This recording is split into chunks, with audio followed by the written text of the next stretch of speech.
Nous sommes, depuis quelques semaines, dans une nouvelle série, une nouvelle thématique dans l'Église. Cette thématique s'appelle « Plus fort ensemble ».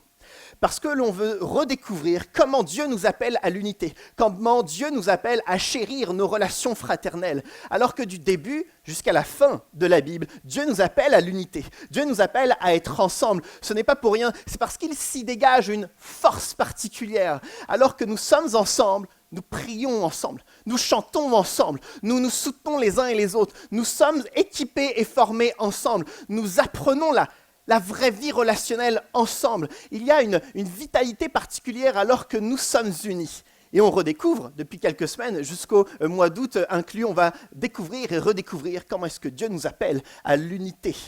Comment est-ce que Dieu nous appelle à découvrir cette force au travers de l'unité. Alors dans un instant, on va lire un passage ensemble. L'apôtre Paul parle de nos relations les uns avec les autres, mais juste avant, comme les dernières semaines, on ne peut pas parler uniquement théoriquement des relations fraternelles, on doit aussi en parler en pratique. Alors, je demandais à Laura de s'approcher. Je vais prendre le micro. Laura va nous partager quelques mots. Je te laisse toute la place. Tu peux monter si tu veux. Laura avait un ami proche, et il y a eu des circonstances complexes dans sa vie, et donc tu vas en nous dire quelques mots. Je te laisse la place. Bonjour à tous. Aujourd'hui, j'ai envie de partager avec vous l'histoire d'un ami à moi, un ami très cher, donc Emanuele, ou Manu. C'est un Italien que je connais depuis 25 ans, donc une amitié très solide. Et Emanuele, c'est un garçon italien qui est très jeune, vers 19 ans. Il a décidé de partir au Danemark pour faire une école biblique parce qu'il était intéressé par apprendre la Bible. Donc il est parti, il a quitté l'Italie et il a quitté sa mère qui était veuve déjà. Elle avait perdu son mari quand il avait 48 ans, donc assez jeune, il avait eu un cancer. Et Manu était fils unique. Donc cette maman était triste de voir son fils partir comme ça au Danemark.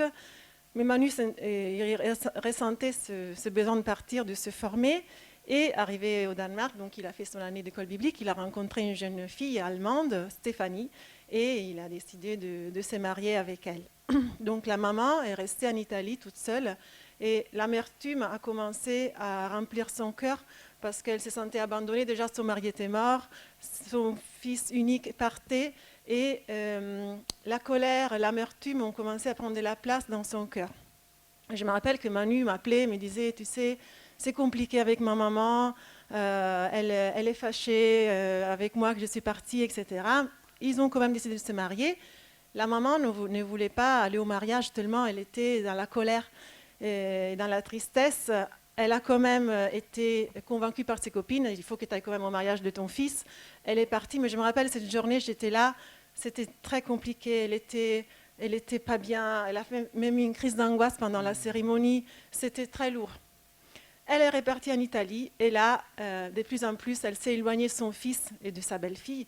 Et de plus en plus, elle a laissé cette colère remplir son cœur et cette amertume. Et Manu donc me disait, tu sais, ma mère, elle ne veut plus me parler. Quand je l'appelle au téléphone, elle ne me répond plus, je ne sais pas quoi faire. Et c'était très difficile pour lui. Il priait, il priait pour un miracle, il priait que Dieu puisse faire quelque chose dans son cœur, qu'il puisse avoir de la réconciliation. Mais vous savez, il y avait des choses qui avaient été dites aussi entre elle et Stéphanie, donc la belle-fille, des choses blessantes, des choses ont été faites, etc. Et ça a gâché vraiment cette relation. Ce qui s'est passé, c'est que Manu, il y a quelques années, est tombé malade d'une maladie grave. Et le mois de mai, Manu est décédé. Et du coup, j'étais en France ici, lui il était au Danemark, et j'ai dit à Jean-Philippe, mon mari, qu'est-ce que j'ai fait? Donc mon mari, je tiens à le remercier, était très très cool dans l'urgence. Il m'a dit, écoute, il faut que tu ailles au Danemark. Il m'a pris les billets d'avion, il a posé des journées pour garder les enfants, il m'a accompagné à l'aéroport et tout ça a été fait dans l'urgence. Et j'arrive au Danemark et là, je vois le miracle. Je vois Stéphanie dans les bras de sa belle-mère et je vois ces deux femmes devant, bien sûr, la maladie et la mort, décider de se reprendre dans les bras l'une de l'autre, de mettre de côté tout amertume, tout blessure, toutes les choses difficiles et décider de demander à Dieu de restaurer cette relation. Et vraiment, j'étais avec eux pendant 2 jours, donc le vendredi et le samedi, pendant la cérémonie de l'enterrement, mais aussi après. Et j'ai pu parler avec eux, qu'elles ont vraiment décidé de mettre de côté toutes les choses négatives et de reprendre en main cette relation et de nouveau s'aimer et être, disons, une famille. Alors, cette maman a perdu 10 ans avec son fils. Pendant 10 ans, elle n'a pas parlé avec lui ou très très peu au téléphone. Et aujourd'hui, c'est trop tard. Et vous voyez, ce que Dieu m'a beaucoup parlé ces derniers mois, c'est n'attendons pas la maladie et la mort pour nous réconcilier les uns avec les autres. Mais faisons ça déjà avant. Vous savez, je pense qu'on a tous été blessés, on a tous vu cette expérience, il m'a fait ça, il a dit ça, tu te rends compte, je ne peux pas accepter ça, etc. En tout cas, moi, je l'ai déjà vécu.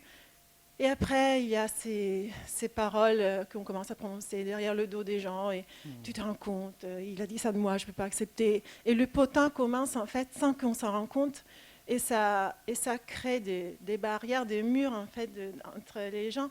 Et je pense vraiment que Dieu nous demande de mettre toutes ces choses-là devant lui et dire, Seigneur, je suis blessée, on m'a fait ça, on m'a dit ça, mais prends tout ça, tu t'en occupes et Dieu va être notre justice. Amen. Dieu est notre justice et un jour, ne vous inquiétez pas, tout ce qui a été dit et fait sur terre sera jugé par Dieu de façon juste.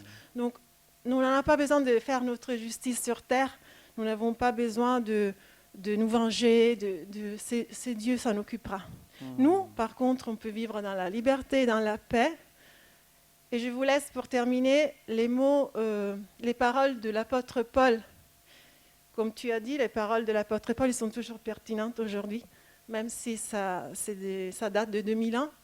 Dans les lettres aux Éphésiens, chapitre 4, Paul il dit que toute amertume, que toute colère, et que toutes sortes de méchanceté disparaissent parmi vous.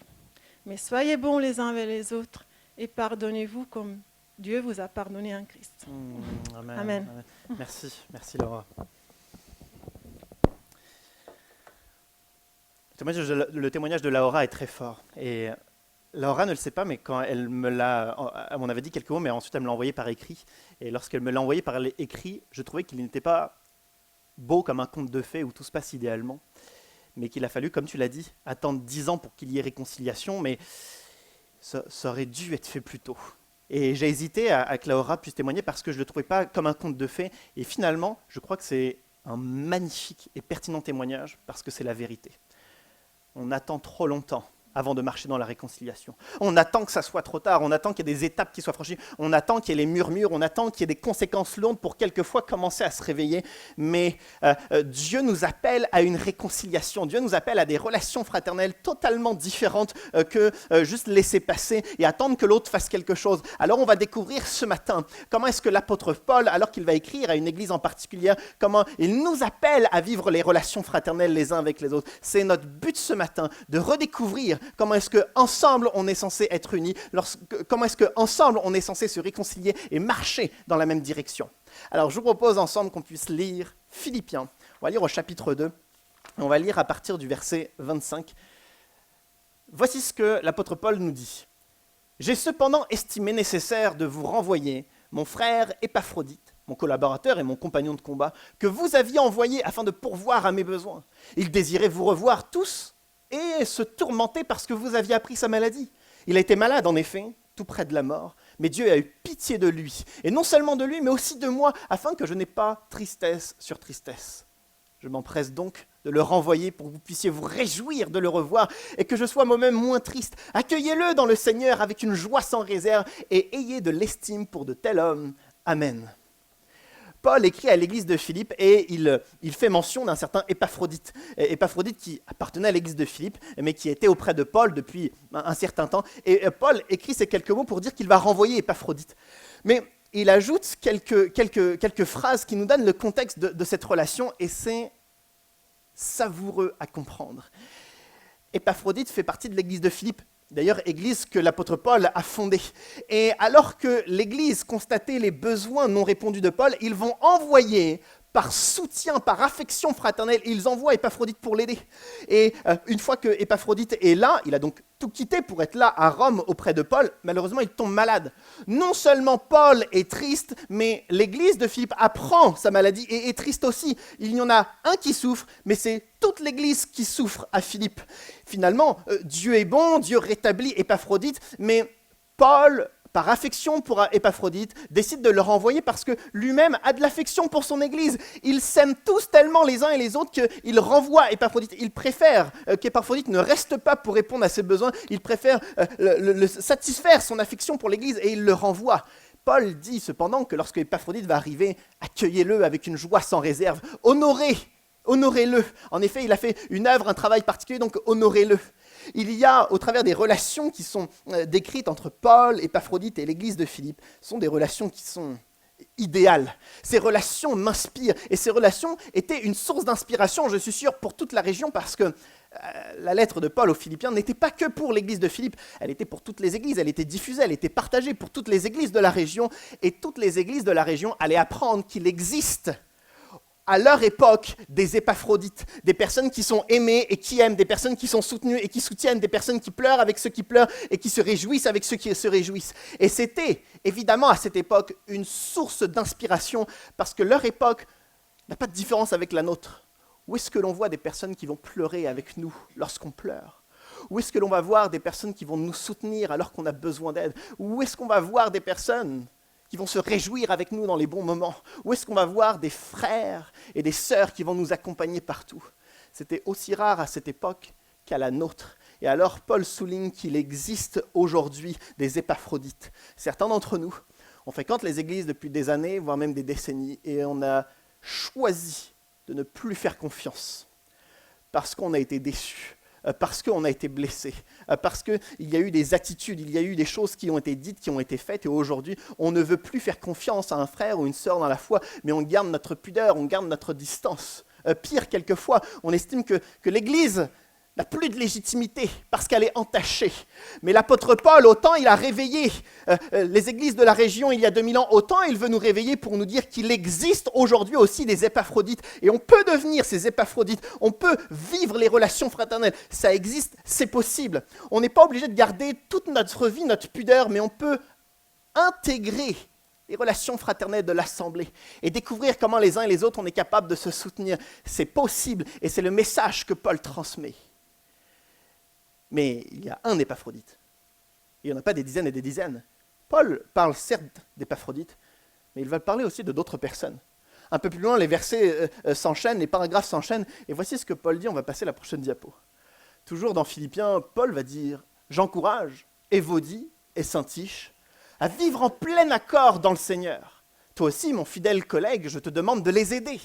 Elles qui ont combattu pour l'Évangile, avec moi ainsi qu'avec Clément et mes autres collaborateurs, dont le nom figure dans le livre de vie. Alors il y a des Épaphrodite qui sont aimés et ils aiment, ils sont soutenus et ils soutiennent. Mais il existe aussi, dans l'église de Philippe, des Évodies et des Syntyches. Des personnes qui ne vivent plus en plein accord. Paul va même demander à un de ses collègues, on ne sait pas qui est ce fidèle collaborateur, mais Paul va même demander à quelqu'un d'autre de venir les aider, parce qu'ils ne sont plus en plein accord. Paul ne dit pas grand-chose sur Évodie et Syntyche, on pourrait presque imaginer que le conflit doit être minime, mais ce n'est pas le cas. L'apôtre Paul n'est pas n'importe qui. C'est le fondateur de l'église de Philippe, il a donc une autorité particulière. C'est un apôtre très reconnu qui a une autorité, une légitimité particulière. Et donc du haut de toute son autorité, il ose dire à Évodie et Syntyche, allez, on se met d'accord maintenant, mettez-vous d'accord, vivez en plein accord. Ce n'est pas seulement l'homme d'autorité, mais plus encore, cette lettre, à nouveau, elle est partagée publiquement dans toute l'église de Philippe et les églises de la région. Il va régler publiquement, il les encourage à régler publiquement ce problème, c'est donc que leur conflit était devenu public. Ce n'est plus juste le conflit entre deux personnes, mais ça avait dû exploser. Certains commentateurs estiment même qu'il y avait peut-être le groupe d'Évodie et le groupe de Syntyche. Ça sent la division d'un instant à l'autre. Alors, dans une lettre publique, pour un conflit qui est devenu public, du haut de son autorité, Paul doit dire à Évodie et Syntyche, maintenant, mettez-vous d'accord. Merci à Paul pour cette recommandation. Mais on imagine évidemment, personne n'aime les conflits, on imagine évidemment qu'il est nécessaire pour nous de nous mettre d'accord. Si on ne l'est pas, c'est bien qu'il s'est passé quelque chose. Ce n'est pas si facile de se mettre d'accord. Comme l'a dit Laura, on a tous nos conflits. On en vit actuellement, ou on vit des sortes de conflits à retardement, où certains d'entre nous, les blessures datent de plusieurs mois, de plusieurs années, et c'est là, et ça nous fait souffrir. Alors l'apôtre Paul a beau nous dire de nous mettre d'accord, les blessures sont là. Elles ne disparaissent pas en un claquement de doigts. Durant les dernières semaines, j'ai osé faire l'exercice d'identifier dans ma vie les quelques relations non fonctionnelles qui sont autour de moi. Et suis-je capable, en un claquement de doigts, de me mettre d'accord ? Impossible. Parce que les blessures sont là. Parce que le mal-être est là. Parce que la personne, ça fait 10 fois qu'elle recommence à faire les mêmes choses, 10 fois qu'elle blesse, 10 fois qu'elle est dans ces mêmes erreurs. Alors, après 10 fois où je dois résister, jusqu'où je suis censé aller ? Est-ce que je dois tout accepter ? Et il y a toute cette réflexion intérieure. Suis-je capable de me réconcilier ? Suis-je capable d'aller vers l'autre ? Il n'y a pas longtemps, j'étais sur un site internet et puis il y avait sur une page à un moment donné des podcasts audio. Et je regarde le nom de différentes personnes et je reconnais le nom d'une personne. Et ça me rappelle 10 ans en arrière, alors que j'avais 16 ans. Et mes parents et moi, on connaissait une personne il y a une dizaine d'années qui a blessé, mais on pourrait vous lister une cinquantaine de noms. Dont moi-même en tant qu'adolescent, où il y a eu un moment de colère, un moment de violence, et adolescent, j'étais spectateur de ça, de cet homme que tout le monde respectait, que tout le monde aimait. Et il y a eu ce moment où des dizaines et des dizaines de personnes ont été blessées. Et 10 ans plus tard, je suis face à mon ordinateur, je regarde des podcasts, et je vois son nom. Ça peut pas être lui. Ça peut pas être lui. Je lance par curiosité. Et après 6 secondes, je me pose, je ferme l'ordinateur et j'ai comme cette crise émotionnelle où je me mets à être tiré dans tous les sens. Je suis mal à l'aise et je dis non mais comment ça se fait qu'il fait encore ceci, il fait encore cela et puis comment on le met et je pars dans tous les sens parce que je suis juste blessé de ce qu'il a fait il y a 10 ans. Des dizaines et des dizaines de personnes blessées et il y a comme toute ce mal-être qui est là et qui s'exprime. Paul écrit dans le chapitre 2 de sa lettre aux Philippiens. Comment est-ce qu'on peut se réconcilier ? Malgré la profondeur de nos blessures, malgré des chemins qu'on n'a pas envie de prendre, Paul nous dit, Dieu nous dit que c'est possible. L'après-midi, alors que j'avais écouté 6 secondes de ce podcast, l'après-midi, j'ai prié et puis je demandais à Dieu, mais qu'est-ce que c'est que cette réaction 10 ans plus tard ? Cette réaction, elle me paraissait tellement disproportionnée. Et j'ai commencé cet après-midi-là une marche, j'espère pas trop longue, dans la réconciliation, 10 ans plus tard. Et je suis sûr qu'on est tous dans le même cas. Et donc il est nécessaire ce matin qu'on identifie les 2-3 relations autour de nous qui ne sont pas fonctionnelles, afin que nous puissions choisir de marcher dans la réconciliation. L'apôtre Paul nous donne quelques moyens. On va lire un premier passage de l'apôtre Paul, toujours Philippiens chapitre 2. Paul nous dit « S'il y a donc de l'encouragement en Christ, s'il y a de la consolation dans l'amour, s'il y a une communion de l'esprit, s'il y a de la tendresse et de la compassion, alors rendez ma joie parfaite, en vivant en plein accord. Ayez un même amour, un même cœur, une unité de pensée. » Paul commence en disant « S'il y a de l'encouragement en Christ, est-ce que les uns et les autres nous sentons cet encouragement en Christ ? Sommes-nous fortifiés par Christ ? Sommes-nous vivifiés par Christ ?» Absolument. Les uns et les autres, on est attachés à Christ, on sent cet encouragement. Paul dit « S'il y a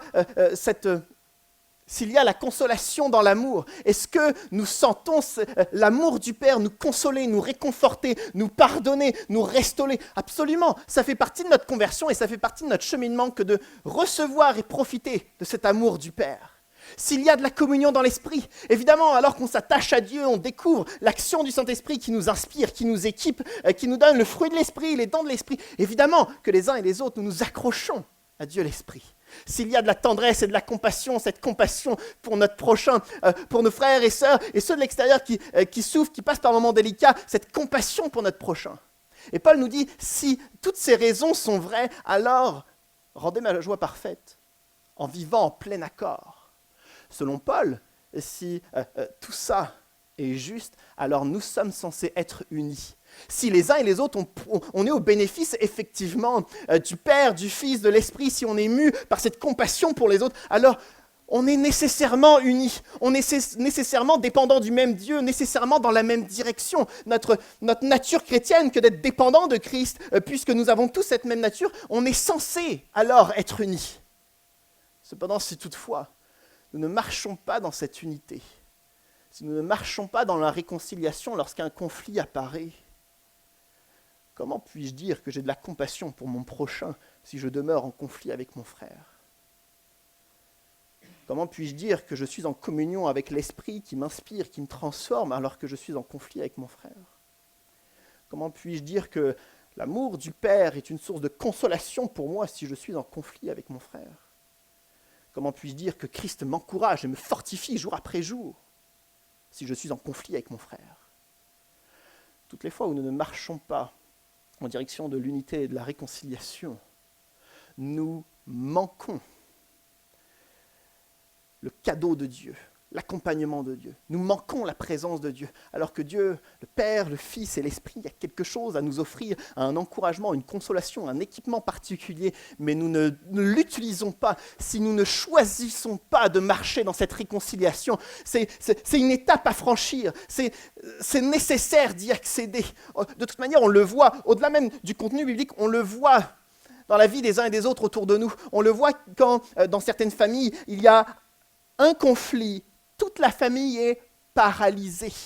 Laura nous a parlé d'une épouse et d'une mère qui étaient paralysées pendant 10 ans parce qu'au sein de la famille, il y avait un seul conflit. C'est une vérité tout aussi spirituelle.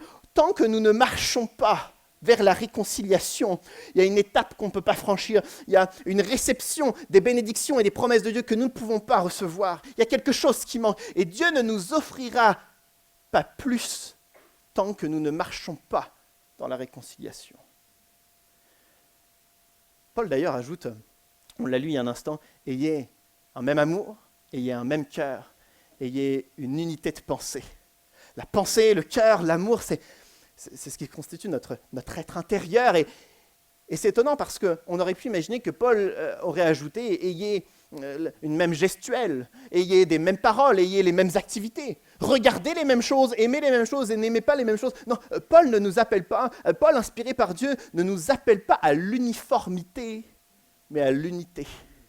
Nous ne sommes pas appelés à être des standards de chrétiens tous identiques les uns que les autres, mais nous sommes appelés, avec nos différences, notre diversité, à être unis quoi qu'il arrive. Parce qu'il est question de notre intérieur. Il est question de Dieu qui change notre intérieur et alors nous avons le même cœur, les mêmes pensées, le même amour.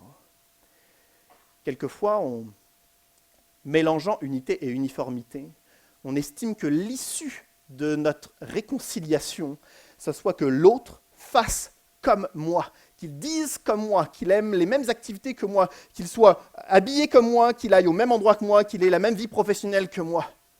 Ce n'est pas ce que Dieu nous appelle.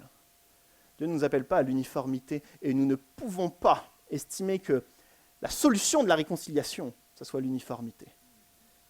Mais c'est l'unité, où malgré nos différences, on s'aime, on se respecte et on marche ensemble. Et c'est ça qui fait la force de l'Église. L'apôtre Paul poursuit, et voici ce qu'il dit au verset qui suit. Ne faites rien par esprit de rivalité ou par désir d'une gloire sans valeur, mais avec humilité, considérez les autres comme supérieurs à vous-même. Ne faites rien par esprit de rivalité, ou dans d'autres traductions, par esprit de dispute, ou pour une gloire sans valeur. Cette gloire sans valeur qui dit « j'ai raison, il a tort », que tout le monde sache que j'ai raison, que tout le monde sache qu'il a tort. Cette gloire sans valeur. Paul dit « ne faites rien pour ces raisons, mais considérez les autres comme supérieurs à vous-même. » Et comme je vous l'ai dit, j'ai fait mon bilan depuis quelques semaines de certaines relations. Suis-je capable de considérer les une ou deux personnes autour de moi avec qui la relation est complexe, suis-je capable de les considérer supérieurs à moi-même? J'ose pas vous répondre parce que la vérité n'est pas exemplaire. Mais quelquefois, dans les moments les plus délicats de la relation, et je suis sûr que tout le monde va me comprendre, on préfère que la personne ait une gamelle dans sa vie, pour dire ça le plus agréablement possible. Que la personne trébuche pour qu'elle se rende compte qu'elle est dans l'erreur. Paul ne nous parle pas de vivre dans l'esprit de la dispute et de la rivalité. Paul nous demande de considérer les autres de façon différente. Actuellement, je n'en suis pas capable. Mais Paul nous donne le moyen. Il nous dit pour passer de la dispute à une fraîche considération, c'est avec humilité. Lorsqu'on parle de l'humilité, on parle de notre capacité à reconnaître notre nature pécheresse. Le fait que je ne suis pas à la hauteur. Je dis, je fais et je pense des choses qui n'honorent pas toujours Dieu. Et je reconnais ma nature pécheresse. Et alors que je suis dans cette humilité, elle me pousse à supplier jour après jour la grâce de Dieu, de venir me transformer, parce que je ne suis qu'un pécheur. Et j'ai mes faiblesses, j'ai mes manquements, et je suis capable de les lister. C'est pourquoi jour après jour, je plie et supplie Dieu, transforme-moi, change-moi, parce que je suis pécheur. Et c'est dans cette même humilité que Dieu nous demande de considérer l'autre. Je ne suis pas capable d'être dans l'esprit de la dispute, de la vengeance ou de la guerre avec quelqu'un d'autre parce qu'il m'a blessé, parce qu'il est aussi faible que je le suis. Il est aussi misérable que je le suis. Il est aussi pécheur que je le suis. Ce qu'il a dit, ce qu'il a fait, ça m'a blessé. Mais ce que je dis, ce que je fais devant Dieu est tout aussi impur, sale et déshonorant. Parce que je suis pécheur et que j'ai nécessairement besoin de la grâce. Alors c'est humblement que je m'approche de Dieu. C'est humblement que je m'approche et que je considère l'autre. Comment puis-je le juger dans ce qu'il a dit ou dans ce qu'il a fait? Il est aussi faible que moi. Il est aussi fragile que moi. Et j'ai de la peine pour lui. J'ai de la peine pour lui parce qu'il est tellement maladroit. Il est tellement loin de Dieu. Il est tellement dans des chemins tortueux. Comment est-ce que moi, pécheur, je pourrais l'accuser? Alors autant l'humilité dans ma propre vie me pousse à supplier Dieu, autant lorsque je considère l'autre, je dois supplier Dieu, viens l'aider. Je ne ressens pas la trahison, la blessure et l'amertume, mais alors que je suis dans l'humilité, je ressens de la compassion pour l'autre. C'est un exercice ô combien complexe, mais que nous devons faire. De même que dans ma propre vie, dès ma conversion, et puis jour après jour, je dois être dans l'humilité pour découvrir alors la puissance salvatrice de Christ, je dois aussi considérer l'autre avec cette même humilité. Et Paul, dans le but de clarifier les choses, nous donne un exemple sur cette humilité. Voici ce que le texte nous dit, un exemple de Paul sur l'humilité. C'est les versets qui suivent. Que votre attitude soit identique à celle de Jésus-Christ, lui qui est de condition divine. Il n'a pas regardé son égalité avec Dieu comme un butin à préserver, mais il s'est dépouillé lui-même, en prenant une condition de serviteur, en devenant semblable aux êtres humains. Reconnu comme un simple homme, il s'est humilié lui-même, en faisant preuve d'obéissance jusqu'à la mort, même la mort sur la croix. Jusqu'où va notre humilité lorsqu'on considère les autres? Jusqu'à l'exemple de Christ. De condition divine, il n'a pas regardé son égalité avec Dieu comme un butin à préserver, mais il s'est dépouillé. De la même façon, si nous sommes dans cette même humilité que Christ, nous devrions nous dépouiller. Dépouiller de notre ego, de notre fierté, dépouiller de cette gloire sans valeur qui dit « j'ai raison, il a tort ». Dépouiller, comme l'a dit Laura, entre l'épouse et la mère, lorsqu'elles se sont vues, elles ont accepté de balayer le passé. Tous les mots de trop, l'attitude de trop, les phrases de trop qui ont été dites, on le balaye en commun accord, parce qu'on veut s'aimer, parce que humblement on reconnaît que et l'une et l'autre ont dit des choses qu'il ne fallait pas dire. On se dépouille de tout ce qui a été dit, de tout ce qui a été fait. Premièrement, Jésus se dépouille dans cette humilité. Secondement, Jésus est serviteur. Il offre sa vie, non seulement durant ces 3 années de ministère, mais il offre sa vie sur la croix. Notre humilité passe par notre capacité à offrir le pardon. à offrir la demande de pardon, à offrir ce premier pas pour aller vers l'autre. L'humilité de Jésus, c'est se dépouiller et offrir sa vie. De façon identique, dans une attitude identique, pour reprendre les mots de Paul, notre humilité doit passer par notre capacité à se dépouiller et à offrir le pardon et la demande de pardon. Avant de poursuivre, j'ouvre une parenthèse, je fais une remarque. Au moment où Jésus se sacrifie, il est mort et il est ressuscité. À ce moment-là, quelques jours après, Jésus s'en va. La balle est dans le camp de l'humanité pour accepter la réconciliation avec Jésus. Jésus ne reste pas pendant 2000 ans à Jérusalem pour être sûr que les uns et les autres... Jésus n'est pas là pour supplier les uns et les autres qu'ils acceptent sa réconciliation. Non, la balle est dans le camp de l'humanité. Jésus a tout accompli. Il est venu, il s'est dépouillé, il a offert sa vie. La balle est dans le camp de l'humanité. De la même façon, dans nos relations conflictuelles, au moment où on s'est dépouillé, au moment où on a offert notre pardon, notre demande de pardon, la balle est dans le camp de l'autre. Il n'est pas question d'attendre pendant 50 ans au pied à supplier « Est-ce que tu veux même pardonner pendant 50 ans ?» Non, la balle est dans le camp de l'autre. Au moment où on a acté qu'on était dans l'esprit de la réconciliation, comme l'a dit Laura, et maintenant nous sommes dans la paix. Parce que ce n'est ni lui ni moi qui jugeons, mais c'est notre Père qui juge notre capacité à avoir marché dans la réconciliation. Si on a été sincère et vrai dans cette humilité, Dieu le Père l'a vu. On a fait notre travail. Pas obligé d'attendre pendant 50 ans que l'autre accepte, la balle est dans son camp. Que ça se passe au plus tôt possible. Mais le but n'est pas que nous nous victimisions pendant 50 ans en attendant la réponse de l'autre, mais on acte la réconciliation et on est prêt à tout moment, une semaine, un mois, un an ou 50 ans plus tard, à dire « je reçois le pardon, cette demande de pardon, je la reçois. » Et en effet, on est ensemble. Je referme la parenthèse. Paul nous parle de l'humilité. Sommes-nous capables de considérer l'autre avec humilité ? On est capable de considérer l'autre avec humilité si nous-mêmes nous sommes dans l'humilité. Si nous-mêmes, nous sommes capables de dire qu'il n'y a pas que les autres qui blessent, qui trahissent et qui font du tort. Mais je blesse, je trahis, je fais du tort. Je suis aussi une source de conflit. Je suis aussi une source de querelle. Et puisque je suis dans cette humilité de reconnaître que ce que je dis, ce que je fais, ce que je pense n'est pas toujours cohérent avec Dieu et que j'ai besoin de sa grâce, alors quand je suis dans cette humilité, je suis alors capable de considérer l'autre avec humilité. Le premier point de l'apôtre Paul pour marcher dans la réconciliation, c'est que l'humilité anime notre réconciliation. Le second point de l'apôtre Paul, on peut lire le prochain passage, c'est toujours dans Philippiens chapitre 2, que chacun de vous, au lieu de regarder à ses propres intérêts, regarde aussi à ceux des autres. Paul nous dit qu'il n'est pas question de regarder seulement ses intérêts, mais aussi ceux des autres. Le but de la réconciliation, ce n'est pas que l'autre fasse ce que je dis, comme je le pense, comme je veux. Voici comment tu dois faire, voici comment publiquement tu dois faire ceci, tu dois aller voir telle personne, voici ce que moi je veux. Ce n'est pas le but de la réconciliation. D'ailleurs, l'autre extrême n'est pas vrai non plus. Paul ne dit pas « écoutons seulement l'intérêt de l'autre ». Le but n'est pas non plus de satisfaire capricieusement l'intérêt de l'autre uniquement. Le but, c'est d'avoir cet équilibre. Mon intérêt, aussi l'intérêt de l'autre. C'est difficile d'écouter, de comprendre. C'est difficile de comprendre l'intérêt de l'autre lorsque, après l'explosion du conflit, on a coupé tout contact. C'est difficile de savoir ce que l'autre veut. Comment est-ce que l'autre pense ceci ou cela lorsqu'on a coupé tout dialogue.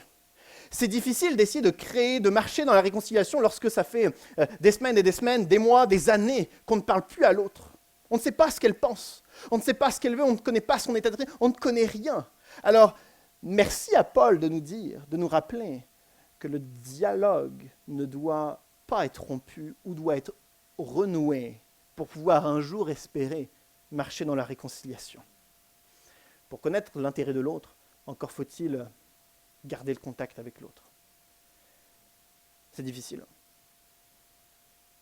mais c'est nécessaire. C'est pourquoi l'humilité est d'abord nécessaire pour pouvoir renouer contact et dire « alors, comment ça s'est passé ? Moi j'ai dit ça parce que voici ce que moi je pensais, voici ce que j'avais compris. Et là, par faiblesse, j'ai dit ça et je n'aurais pas dû. Et toi, comment est-ce que tu pensais les choses ? Pourquoi t'en es arrivé là ? Sans juger, mais avec sincérité. Sommes-nous capables étant dans le dialogue pour résoudre un conflit, de faire preuve de sincérité et dire « j'ai pensé ça par faiblesse, j'ai pensé ça par peur, j'ai pensé ça par vengeance, j'ai pensé ça parce que je pensais que j'avais raison ». Sommes-nous capables de faire preuve de sincérité? Ou est-ce qu'on est là juste là pour balancer nos arguments et faire du tort? Paul nous dit, alors qu'on maintient le dialogue, qu'il n'est pas juste question de nos propres intérêts, mais aussi ceux des autres. Et comme pour le premier point, Paul nous donne un exemple. Merci à Paul pour l'exemple qui suit, on peut mettre la prochaine diapo. Paul nous donne un exemple sur le dialogue avec l'autre. Paul nous dit « J'espère dans le Seigneur Jésus vous envoyer bientôt Timothée, afin d'être moi-même encouragé par les nouvelles que j'aurai de vous, car je n'ai personne qui partage mes sentiments pour prendre vraiment votre situation à cœur. Tous, en effet, cherchent leur propre intérêt et non ceux de Jésus-Christ. » Paul va envoyer quelqu'un à l'église de Philippe pour prendre de leurs nouvelles, pour savoir comment se porte l'église, et il ne trouve que Timothée. Parce que, donc, Timothée ne regarde pas seulement à ses propres intérêts, mais il regarde aussi à l'intérêt des autres, c'est-à-dire l'intérêt de l'église de Philippe. Tous les autres, donc à part Timothée, tous les autres ne regardent qu'à leurs propres intérêts. Alors, pour ceux qui sont lecteurs assidus de la Bible, on sait que Paul peut avoir un caractère un peu vif, surtout quand il est sur ses convictions. On imagine à peine les débuts de conflit qu'il y a pu avoir entre Paul et toute l'église à Rome, parce que y a-t-il personne qui va aller à l'église de Philippe pour juste 3 mois aller prendre de leurs nouvelles? Y a-t-il personne qui a un cœur pour aller à Philippe? Et j'imagine toutes les sources de conflit jusqu'à ce qu'il y ait un homme, Timothée, qui soit capable de dire qui sont les Philippiens? Et alors, on imagine les conversations entre Paul et Timothée pour savoir, mais qui sont les Philippiens? Quels sont leurs défis? Quels sont leurs potentiels? Qu'est-ce qu'ils vivent? Et à ce moment-là, renouant le dialogue entre l'église de Philippe et Timothée, il apprend à les connaître, il connaît leur intérêt. Et à ce moment-là, le texte nous dit qu'il a leur situation à cœur. Parce que lorsque l'on comprend l'autre, on comprend son cœur. On est alors capable de porter dans notre cœur avec affection celui qui auparavant était dans l'indifférence ou dans l'hostilité, parce qu'on l'a compris. Et j'attire votre attention sur la façon dont Paul termine cette phrase. Il dit que certains regardent à leurs propres intérêts et non à ceux de Jésus-Christ. Comme si au moment où on se défocalise de nos propres intérêts pour aller à la découverte des intérêts des autres, on faisait aussi l'intérêt de Jésus-Christ. Je trouve ça fabuleux de croire que toutes les fois où je commence à marcher dans la réconciliation, je commence à découvrir l'intérêt de l'autre, je commence à découvrir ce qu'il pense, ce qu'il vit, le pourquoi du comment, au moment où j'ose aller vers l'autre, je ne suis pas seul. Mais dans ce conflit, Christ se dresse avec moi, parce que je suis dans l'obéissance, je cherche les intérêts de Dieu, je suis dans sa volonté. Alors il y a cette faveur, il y a cette bénédiction particulière de Jésus, parce qu'il est avec nous. On marche dans la réconciliation, on est dans l'obéissance, alors on fait les intérêts de Dieu, on fait la volonté de Dieu, donc il est là avec nous. Et là où certains d'entre nous ont pensé que le dialogue n'était pas possible, on pensait que communiquer à nouveau c'était perdu d'avance, mais finalement, alors qu'on renoue le dialogue, on marche dans la réconciliation, on n'est pas tout seul. Jésus-Christ se dresse avec nous pour retourner avec nous dans ce chemin de la réconciliation. Certains d'entre nous, on est capable d'identifier certaines relations non fonctionnelles, mais il est temps ce matin, plus que de les identifier, commencer à faire un pas dans le chemin de la réconciliation. Je demande à l'équipe de louange de me rejoindre, on va conclure dans un instant. L'apôtre Paul ne nous laisse pas le choix. L'apôtre Paul nous dit que pour recevoir les encouragements de Christ, la communion de l'Esprit, la consolation de l'amour de Dieu, encore faut-il être unis. Et combien d'entre nous avons baissé les bras sur le chemin de la réconciliation? Combien d'entre nous avons abandonné le dialogue? Combien d'entre nous ne sommes plus dans l'humilité, mais dans la dispute? Combien d'entre nous on a besoin ce matin de dire à Dieu « Pardon ». Pardon parce qu'il n'y a pas eu une once d'humilité lorsque j'ai considéré l'autre. Pardon parce que je me suis considéré supérieur à lui. Pardon parce que j'ai laissé mes blessures traîner au lieu de te les abandonner entre tes mains. Après ce pardon, il est nécessaire pour chacun d'entre nous, alors qu'on identifie certaines relations, de dire « je veux faire un pas en avant ». Certains d'entre nous... je ne vais pas dire ça. La personne que j'ai écoutée sur un podcast 6 secondes Bah tiens, j'avais oublié ça. Une semaine après, un dimanche matin, je monte sur l'estrade pour faire les annonces, et elle était là, elle était assise là-bas. Elle n'habite pas du tout la région, elle était là.